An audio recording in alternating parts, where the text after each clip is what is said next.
The ocean keeps its secrets well. For centuries, it has swallowed ships, cities, and souls, leaving behind only whispers.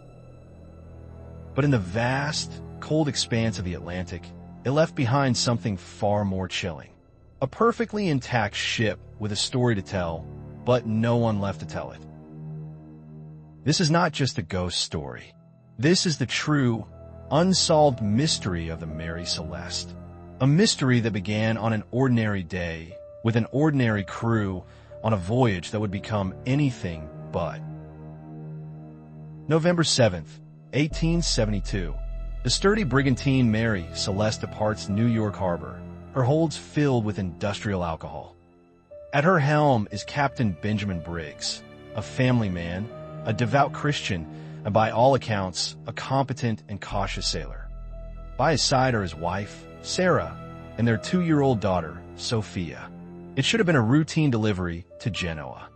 Meanwhile, days behind on a parallel course, sails another vessel, the Dei Grazia, captained by David Morehouse, a friend of Briggs. Their paths were destined to cross, but not in the way anyone could have imagined. For days, the Mary Celeste sailed on, her logbook entries mundane. Then silence. December 4th, 1872. The lookout on the Dei Grazia spots a ship. Her sails are ragged, her course a drunken stagger. As they draw nearer, a deep unease sets in. No one answers their hails. Captain Morehouse sends a boarding party. What they found has become the stuff of legend. The ship was frozen, a ghostly snapshot of a life interrupted. A half-eaten meal on the table. A child's doll abandoned on a bed.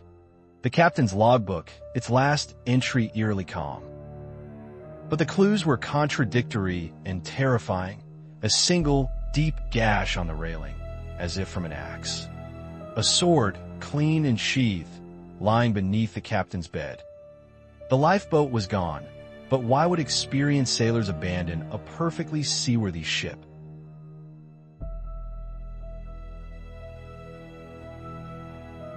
The crew of the Dei Grazia stood on the deck of the Mary Celeste, surrounded not by death, but by an absence so profound it was deafening. The official inquiry in Gibraltar solved nothing. It only fueled the mystery. So what happened? The most scientific theory points to the cargo.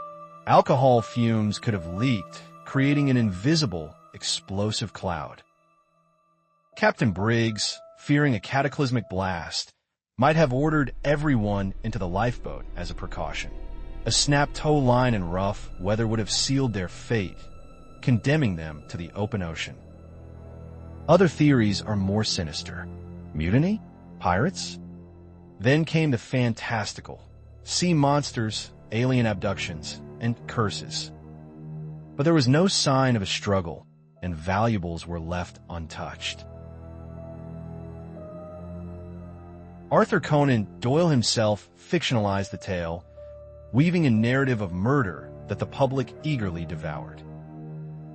The truth is, the Mary Celeste became a blank canvas onto which the world projected its deepest fears and wildest imaginations.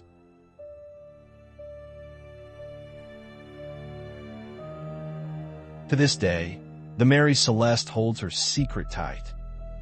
Modern analysis leans towards the alcohol explosion theory, but remains just that, a theory. The wreck of the ship itself was lost to time, its final resting place unknown.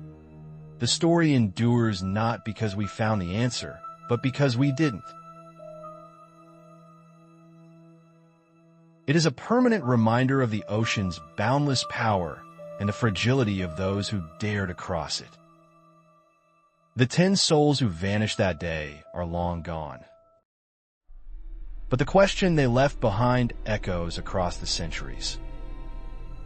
What force, what moment of panic or phenomenon of nature could make an entire crew simply vanish?